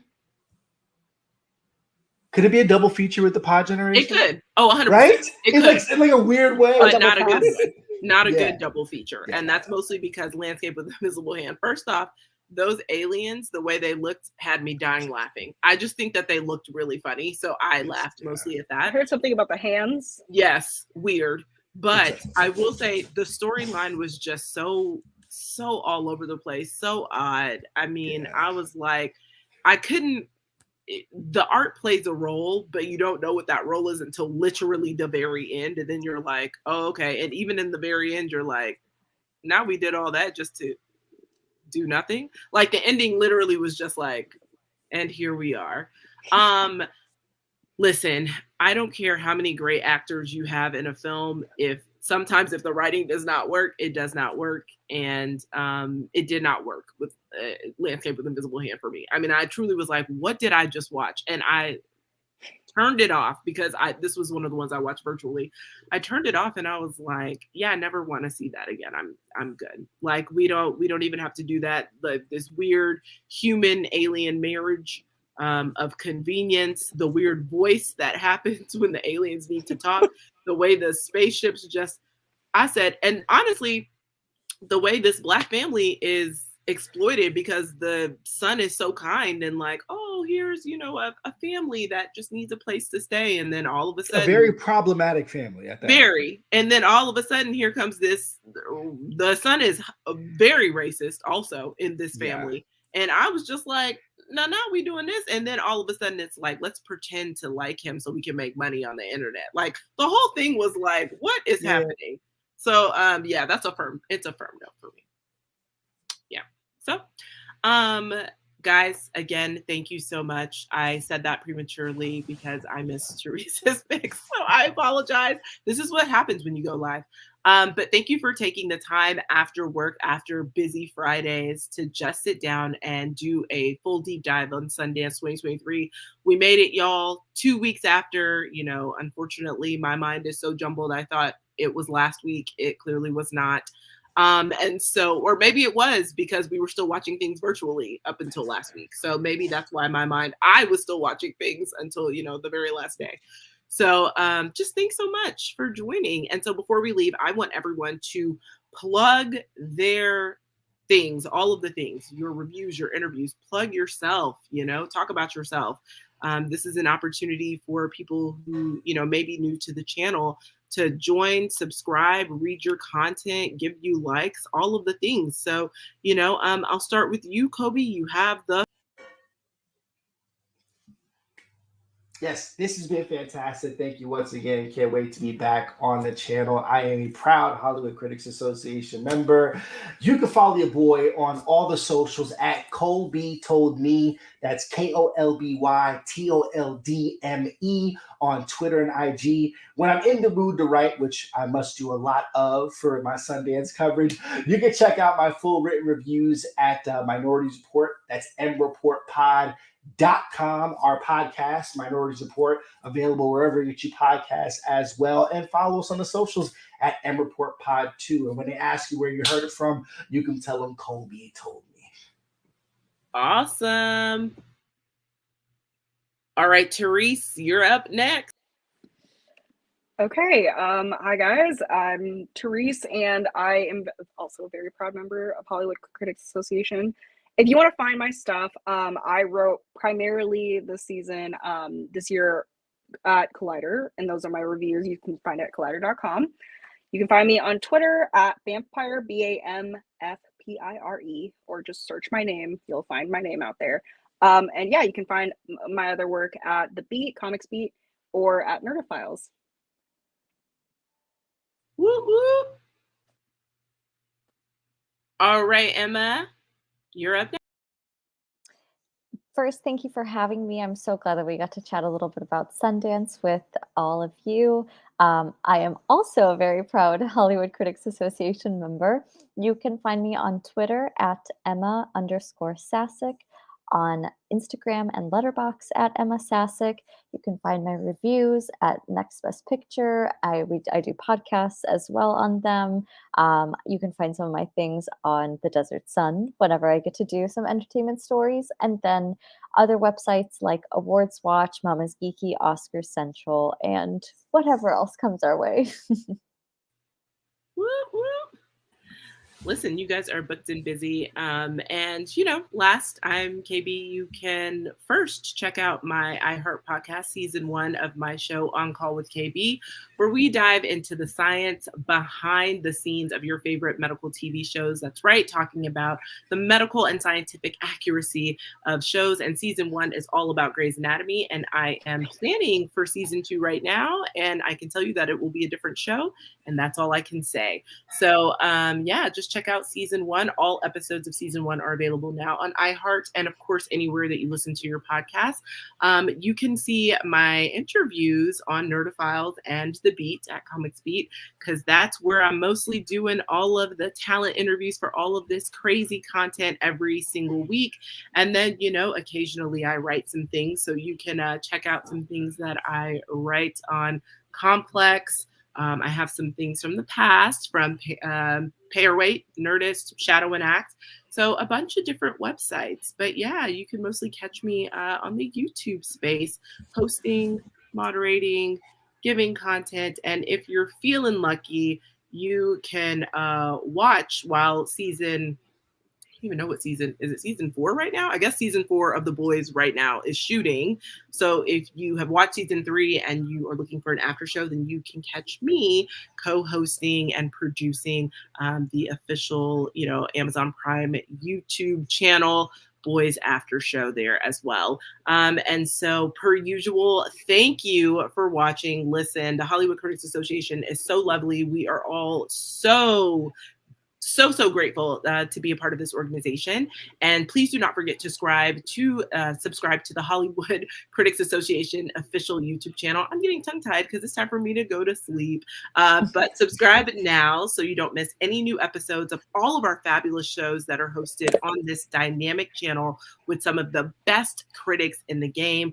And follow HCA on all social media platforms. And also on February 24th, we have our award show coming up. We have the Creative Arts Awards and our Film Awards. We're doing a double header on the same day, February 24th.